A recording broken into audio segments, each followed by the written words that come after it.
Hello and welcome to Analysis. I am Oyi Adekunle. The man believed to be the most wanted criminal in Benue State, Tewase Akwasa, better known as Ghana, has been killed by the Nigerian military. Now, in 2015, Ghana was one of the over 500 armed militants who were granted amnesty by the Benue State government in 2015. Now, unfortunately, many of them returned to criminality. Ghana was later in 2017 declared wanted by the police, while the Benue State government placed a 10 million naira bounty on him. The Nigerian army said he was killed on Tuesday following an exchange of gunfire. However, Governor Autumn has faulted this claim. Autumn maintains that the notorious gang leader was arrested by the military while on his way to surrender and hand over his weapons to the government. Now, the question is, how controversial can things get? Joining me now to discuss more on this is Kabir Adamu, a security risk management expert. Of course, he joins us via Skype from Abuja. Mr. Adamu, thank you very much for joining us on the program. Thank you for having me. Now, what do you make of this whole situation? Why do you think that Ghana's death is generating a lot of controversy? Understandably, he's a wanted fellow. There is a 10 million ransom on his head. He has a lot of allegations surrounding him. Some of them by the state government itself. If I take us back to 2015, 2016, when there was an attempt to grant him an amnesty, and immediately after that attempt, he allegedly killed a couple of high-profile government officials in the state. Beyond that, those of us that are operating between Benue, Taraba, and Nasarawa state know that he was raising a private army, as it were, firstly conscripting travelers, young people, and then training them into militias. Travelers along the roads in Taraba, in Benue, in Nasarawa have been affected. Personally, I had a team that I was working with. 3 of them were kidnapped allegedly by his gang, and they were forcibly conscripted. They were never heard of till today. So understandably, somebody with this type of record who clearly had the protection of some politicians, I don't know who they are, but clearly had the protection of some politicians at the state level, is someone that, for good reasons, Nigerians were monitoring developments regarding, whether he would be arrested, prosecuted, and then all of a sudden, we hear that there was a so-called amnesty program by the state, and then he came out to relinquish some of the weapons in its control, and then the next thing we had, the army had killed him. So that type of development scenario would definitely raise a lot of questions, and I think that is what the concern is. Currently, as we're aware, certain elements within Benue State are happy regarding development, while other elements within Benue State are very unhappy. The most prominent one is the statement yesterday by the former governor of Benue State, who is a serving senator. He came out, issued a statement which centered on the extrajudicial killing. Of course, it is extrajudicial. We do not know the circumstances that it happened, but it is extrajudicial. I mentioned that he may have the protection of certain politicians, and unfortunately, that particular senator and former governor is one of the names that is being mentioned as one of his benefactors. The current governor, too, at some point had been mentioned, even though he killed some of his aides. And so there is a lot of controversy regarding the personality and the allegations leveled against the Tarwasi Arkwasi. And this takes me to my next question. You must have heard what the governor also said. That's Governor Autumn now, saying that Ghana was killed on his way to surrender under the amnesty program. Of course, the Nigerian army has come out to deny this. But what's your reaction to that statement? Beyond what is in the public light, we know, for instance, that the state government was attempting to reach a peace agreement with him. Now, whether the federal authorities were taken on board that peace agreement is something that only the governor and perhaps the federal institutions would clarify. I think we have a constitutional issue in our hands. What powers do state governors have to grant amnesty to criminals whose activities have even transcended their states? Remember, in my opening remarks, I mentioned that he's also operational in Taraba and Nasarawa State. And frankly, my team that I told you about, 3 of them, they were working in Taraba State when allegedly his militiamen conscripted them. So how does the state governor have the power to grant amnesty to someone whose criminality or activities have transcended his state? And let's not forget that he has been declared wanted by a federal institution, the police. So what powers does a governor have to commute that declaration? That's a constitutional issue. I guess constitutional lawyers can clarify that. But as a security practitioner, what is clear for me is that we are dealing with a case of impunity. Lawlessness should never be rewarded with pardon. That is why we have a constitution, and that is why we have laws. Lawlessness must be dealt with by the books. Where you have the rule of law, then it would all the elements of a functional law system would apply. One of them is deterrence. If I know today, if I pick up an arm and do something unlawful, and I know that the long hands of the law would catch up with me, then the likelihood is that I will be a bit more careful. I will probably be afraid. But if I know that that can be commuted or I can be pardoned, as it were, then the likelihood is that more people will engage in that type of weaponry. So impunity and rule of law are issues that unfortunately have come up in this particular incident. And would you blame this on poor communication now? Because if the military knew that Ghana had accepted the amnesty offer, would killing him have been an option? Definitely no. Killing him is never an option. The extrajudicial killings should not be condoned in any democracy.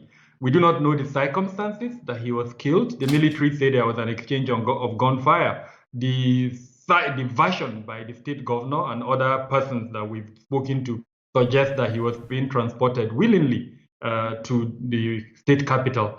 Now we know that there was a checkpoint set up by the military. Is it possible that when he saw the checkpoint, he panicked? And if the other point is, how can you be transporting, quote and unquote, a wanted criminal, and then you allow him hold weapons?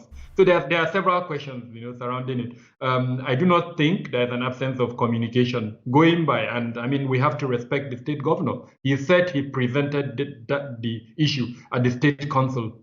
Now, if he presented it at the state council, there must have been a representative of the military at that state council. Now, did that representative of the military communicate the outcome of that council meeting to the headquarters?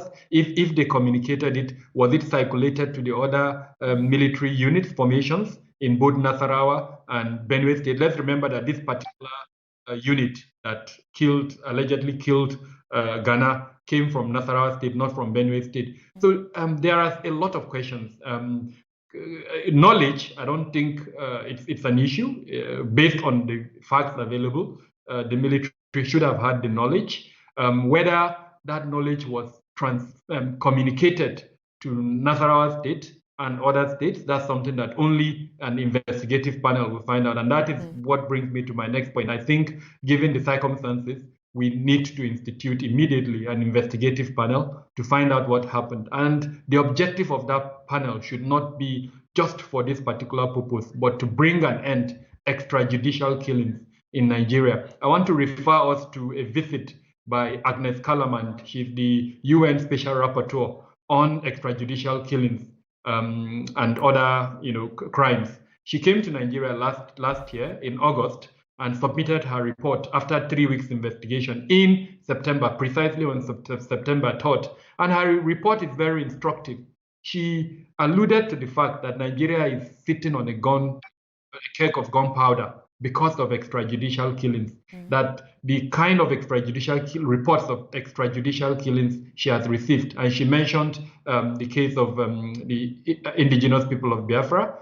She mentioned that of the Islamic movement in Nigeria and several other reports that the UN has received. And allegedly by security agencies. And her point is that the more security agencies kill people extrajudicially, the more it is likely that these non-state actors will arm themselves to project what they're trying to project. And so made a couple of recommendations, and it is instructive.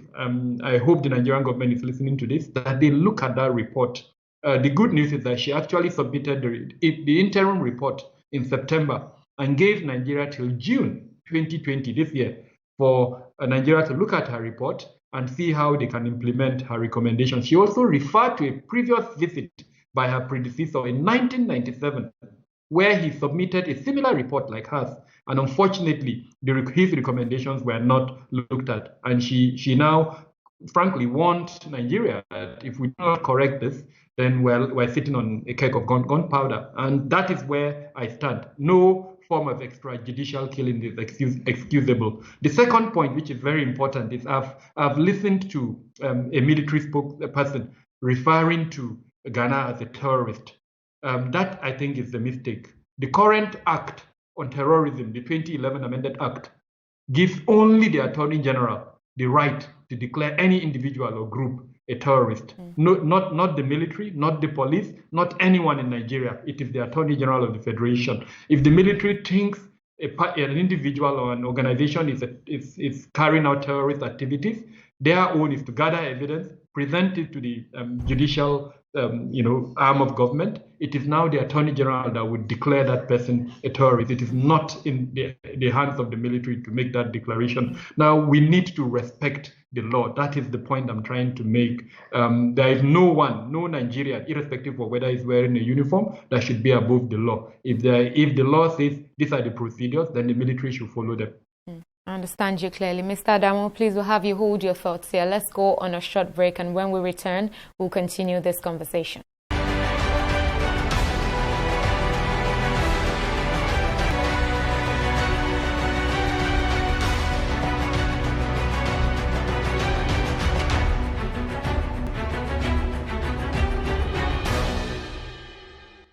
On Digi 360, we don't just ask the questions. What is wrong with amending the Constitution the way the National Assembly members have been doing it? We seek answers. Constitution is constituent. Our problem is not lack of laws. Our problem is lack of the willpower to implement our laws. Answers that provide clarity. While we negotiate, we should try to make it a point that the girls must be complete. The clarity you need to make informed judgment, so that you can make the right decision and take action. People are saying it is you politicians that are responsible for this, that you are the reason why this is happening. All these dollars that call themselves governors in this country. I wish we had people like Tony at the National Assembly. God forbid that I go to join that planet. Digi 360, providing clarity to issues.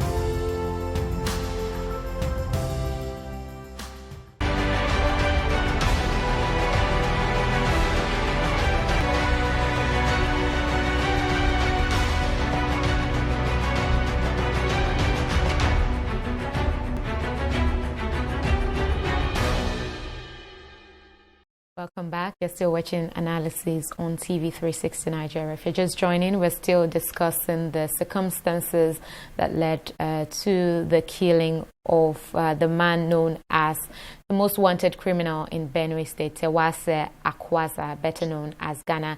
And I still have standing by Mr. Kabir Adamo, a security risk management expert who joins us via Skype from Adamo. Mr. Adamo, from Abuja, I beg your pardon.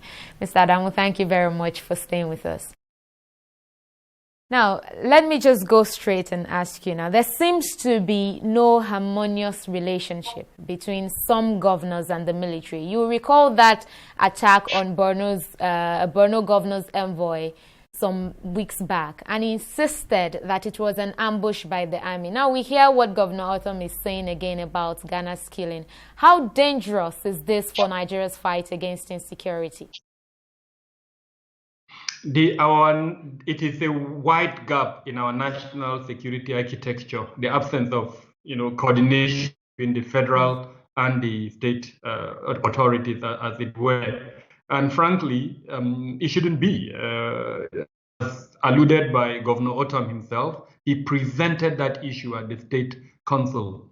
Now, that is when the representative of the military at that council should have told Governor Otom that he has reservations. And then, of course, that means that amnesty procedure that the state government was trying to pursue would be stopped. That is on the one hand. On the other hand, like I said earlier on, we have a constitutional issue in our hands. Now, beyond that constitutional issue, what is the capacity of state government to implement amnesty program? I stand to be corrected, but I doubt if there is any state that has successfully implemented an amnesty program. Let's look at the case of they attempted an amnesty program. So probably the most successful one, but it is riddled with a lot of challenges. Today, the bandits, are not, killing people. Tomorrow they start killing people. So even that of Zamfara State has not been successful. The one that is even the worst is in Katsina State, where, the picture of the governor with some of the bandits holding their weapons was shown on the media. And almost a few months after that, the governor himself came out to say amnesty peace campaign has died and that he's no longer willing to pursue that. So, and then now Benue State, I doubt if there is any state that has shown the capacity to successfully implement an amnesty program. An amnesty program is a very delicate diplomatic procedure. Only a trained person can implement an amnesty program. And I think that, like I said, we have a constitutional issue in our hands. That definition should be given. Perhaps lawyers can come in constitutional lawyers can come in to help us in that regard. But beyond that, state governors who want to pursue amnesty programs need to enhance the capacity of their the bureaucracy within the state government to handle that kind of amnesty program. Let's remember, it is the civil servants that would actually handle the amnesty procedure. So that capacity need to be enhanced. Now, back to your question regarding coordination between federal and state governors, it is a wide gap in our national security architecture that needs to be blocked immediately. Let's remember that most of us, you and I, are not living in any federal space. We're actually living in state spaces. And so it is only when the state governors have the buy-in of what the federal government is doing that we'll see the effectiveness of our security procedures. No matter how effective the security procedures are at the federal level, if they're not effective at the state level, then we would continue to have the kind of challenges within our security space that we have today. And the Nigerian military has come out on several occasions to list or highlight the successes of the Operation Safe Corridor, which of course is for Boko Haram insurgents now. Would you at least say that we're getting that right? I wanted to say yes and no, but then that would be an inappropriate answer.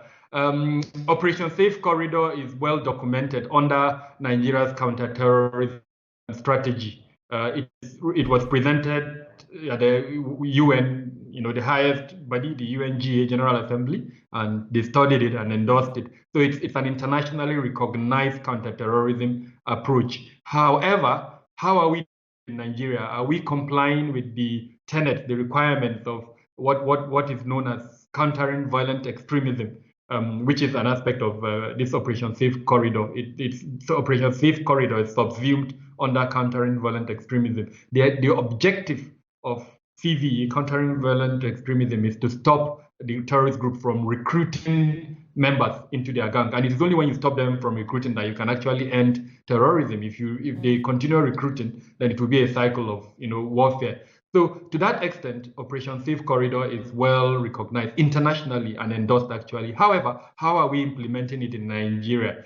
Those who conceived of it, did they have in mind that the military will be the drivers of it? No. Based on what I know, that wasn't the intention. The intention was not for the military to drive it. It was meant to be a civilian-driven activity with about 12 different departments of government involved in it. Currently, today, the military has the overriding influence within that sector. Now, why? That's the question that we need to ask the military themselves. Are they doing it because they have enough resources in terms of capabilities? No. I think there is a desire for them to own everything counterterrorism, and it is wrong. every Nigerian should take ownership of counterterrorism.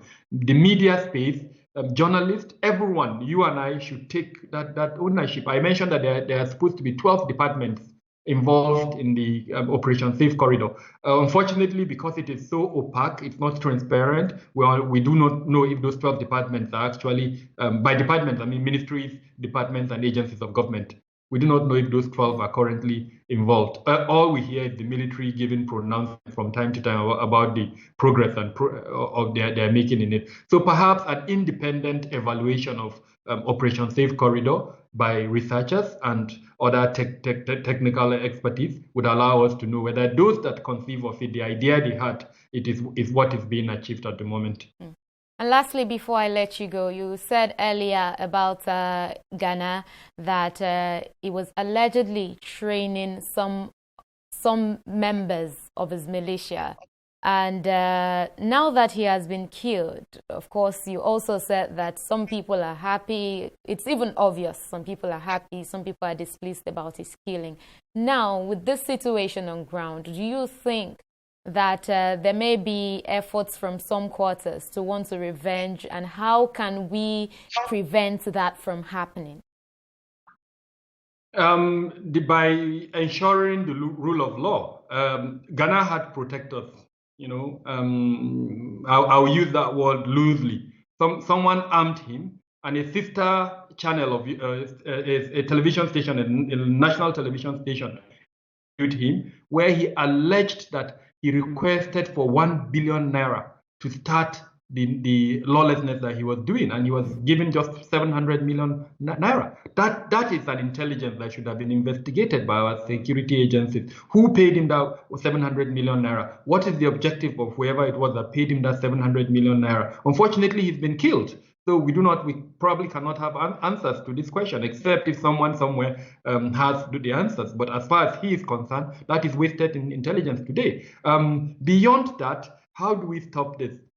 Like I say, rule of law. Non-state actors of all kinds should not be encouraged. Why are we having non-state actors involved in security in Nigeria? It's because of the socioeconomic challenges that we're having. A lot of people are feeling aggrieved for one reason or the other. Some feel marginalized, legitimately, while others perceive that they are being marginalized. How do we address that? Is by improving on governance at both the federal level and at state level. Of course, governance would mean all the three arms of government at the federal and the state level playing their role. The executive arm, the legislative arm, and the judicial arm of government. Anything short of improved governance, unfortunately, would mean a continuation of this type of challenges that we're having in the country. Yeah. Very well said, Mr. Kabir Adamu. Always insightful having you on the program. Thank you very much for speaking to us. Thank you for having me. Stay safe. And with that, we've come to the end of this episode of Analysis. So thank you very much for watching. I'll see you again next time. Bye-bye.